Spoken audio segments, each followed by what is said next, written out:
Hello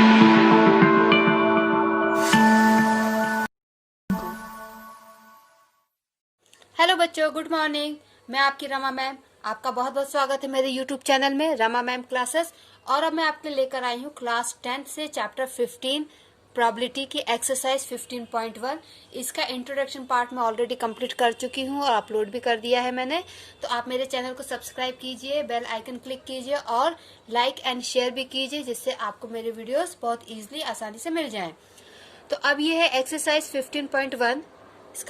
तो हमारा first question है कंप्लीट द फॉलोइंग स्टेटमेंट्स। आपको ये फॉलोइंग स्टेटमेंट है, ये एक्चुअली में फिलअप्स है, तो आपको ये फिलअप्स कंप्लीट करना है। फर्स्ट है आपका probability of an event E plus probability of the event not E. इसका मतलब ये है कि एक इवेंट है, उसकी प्रोबेबिलिटी, उस इवेंट के होने की प्रोबेबिलिटी और उस इवेंट के ना होने की प्रोबेबिलिटी, दोनों मिला के कितना होगा। तो ये मैं इंट्रोडक्शन में आपको बता चुकी हूँ कि कोई भी इवेंट अगर होता है और इवेंट नहीं होता है तो दोनों की प्रोबेबिलिटी मिला के होता है 1। तो यहाँ पे हमारा स्टेटमेंट कंप्लीट कैसे होगा, जब हम यहाँ लिखेंगे 1। ठीक है, प्रोबेबिलिटी ऑफ एन इवेंट, कोई इवेंट हो रहा है उसकी प्रोबेबिलिटी प्लस इवेंट नहीं हो रहा है उसकी प्रोबेबिलिटी, दोनों की प्रोबेबिलिटी मिला के होता है 1। सेकंड है the probability of an event that cannot happen, मतलब एक इवेंट जिसके होने के चांसेस बिल्कुल भी नहीं है, जो हो ही नहीं सकता। ठीक है, इसके भी मैंने आपको एग्जांपल दिए हैं अपने इंट्रोडक्शन पार्ट में। जैसे कि अगर आप एक सिक्का उछालते हो तो उस सिक्के के सिर्फ एक बार उछालने पे, ठीक है, सिर्फ एक बार उछालने पे आपके हेड और टेल दोनों आ जाए, एक साथ दोनों आ जाए, इसकी प्रोबेबिलिटी कितनी होगी, 0, क्योंकि ऐसा हो ही नहीं सकता। एक बार अगर आप एक सिक्का उछालोगे तो या तो हेड आएगा या फिर टेल आएगा। ओके, तो इस तरीके से क्या होगा कि इसकी प्रोबेबिलिटी 0 हो जाएगी। ठीक है, इसकी प्रोबेबिलिटी क्या होगी, 0। और इस तरीके की इवेंट को हम बोलते हैं इम्पॉसिबल इवेंट, जो इवेंट हो ही नहीं सकता, पॉसिबल है ही नहीं, इसलिए इसका नाम क्या है, इम्पॉसिबल इवेंट। दूसरा आपका थर्ड वन है। ठीक है, थर्ड वन क्या है, the probability of an event that is certain to happen, means ऐसा इवेंट जिसके होने के चांसेस 100% है, जो होना ही होना है। ठीक है, तो इस तरीके के इवेंट की प्रोबेबिलिटी 1 होती है। इसका एग्जांपल आप ये ले सकते हैं, the sun will rise in the east, सूरज पूरब दिशा में ही उगेगा, इसकी प्रोबेबिलिटी 1 होती है, ये 100% श्योर होता है। ठीक है, तो इस तरीके की इवेंट की प्रोबेबिलिटी हम 1 बोलते हैं, और इस तरीके की इवेंट को श्योर इवेंट या फिर सर्टन इवेंट भी कहा जाता है।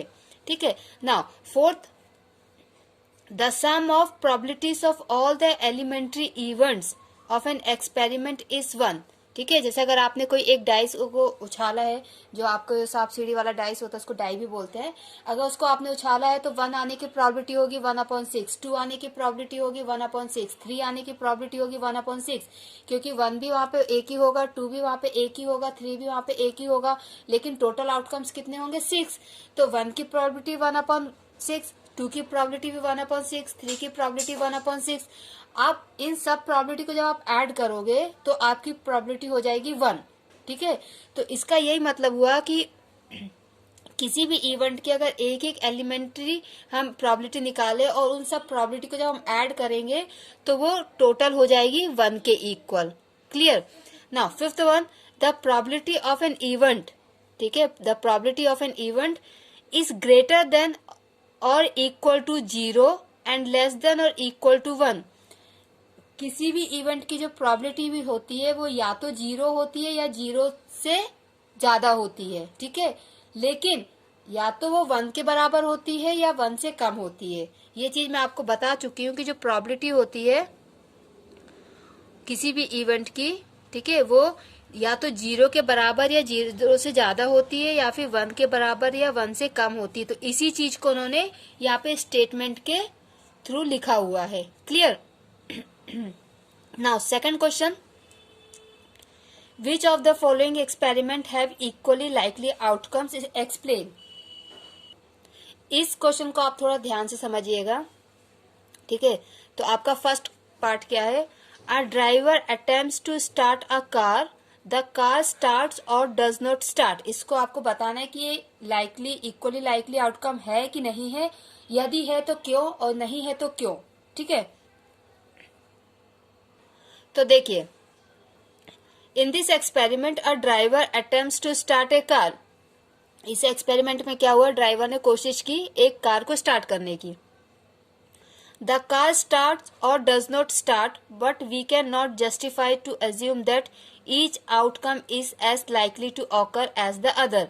ठीक है, यहाँ पे ये बात हो रही है कि एक ड्राइवर जब कार स्टार्ट करेगा तो दो केसेस होंगे, या तो कार स्टार्ट होगी या कार स्टार्ट नहीं होगी, दो ही केसेस होंगे। लेकिन जब उसने अटेम्प्ट किया तो हम ये नहीं कह सकते कि दोनों में से क्या आएगा, कुछ भी आ सकता है। ठीक है, we are not sure about it कि क्या आएगा, हम उसके लिए बिल्कुल भी श्योर नहीं है कि स्टार्ट होगी कि नहीं होगी। आउटकम्स तो दो ही है, या तो होगी या नहीं होगी, पर हम ये बिल्कुल श्योर नहीं है कि इस वाले अटेम्प्ट में हो जाएगी, इस वाले अटेम्प्ट में नहीं होगी। ऐसा हो सकता है पहले 100 अटेम्प्ट में स्टार्ट हो जाए, अगले 100 अटेम्प्ट में स्टार्ट ना हो। मीन्स कोई से भी अटेम्प्ट में हम बिल्कुल भी श्योर नहीं है कि आउटकम क्या आएगा। ठीक है, और जब हम ऐसे आउटकम्स के बारे में श्योर नहीं होते हैं, टोटल पॉसिबल आउटकम्स के हम श्योर नहीं होते, तो हम फिर बोल देते हैं कि ये इक्वली आउटकम नहीं है। ये चीज आपको जब आप इसका थर्ड पार्ट देखेंगे तो आपको आसानी से समझ में आ जाएगा। इसलिए हम इस एक्सपेरिमेंट को कहेंगे कि ये इक्वली आउटकम नहीं है, क्योंकि हम इसमें बिल्कुल भी जस्टिफाई नहीं कर सकते हैं कि अगला जो अटेम्प्ट होगा वो पिछले अटेम्प्ट जैसा ही होगा या उसका जो नेक्स्ट ऑप्शन है उसके जैसा होगा। हम दोनों में से किसी के लिए भी श्योर नहीं है। Okay, now second one, a player attempts to shoot a basketball, she or he shoots or misses the shot. अब एक प्लेयर है, वो बास्केटबॉल में बॉल डालने की कोशिश कर रहा है। बॉल जा भी सकती है, नहीं भी जा सकती, बट वी डोंट नो कि वो कब जाएगी कब नहीं जाएगी। तो इस एक्सपेरिमेंट में भी क्या है कि प्लेयर अटेम्प्ट करेगा, लेकिन हम but we cannot justify to assume that each outcome is as likely to occur as the other. मतलब हर आउटकम को हम ये नहीं कह सकते कि पहले जो आया था वही आएगा या दूसरा आएगा। ठीक है, इसलिए एक एक्सपेरिमेंट को भी हम कहेंगे कि ये इक्वली आउटकम बिल्कुल भी नहीं है। ठीक है, आप ये जो फर्स्ट और सेकंड पार्ट हो ना, जब आपको ये थर्ड पार्ट का आंसर मिलेगा ना, तो उससे फर्स्ट और सेकंड को आप इजीली बहुत आराम से समझ पाएंगे। तो हम एक बार आपको थर्ड पार्ट समझाते हैं। ठीक है, थर्ड पार्ट देखिए क्या है। A trial is made to answer a true false question.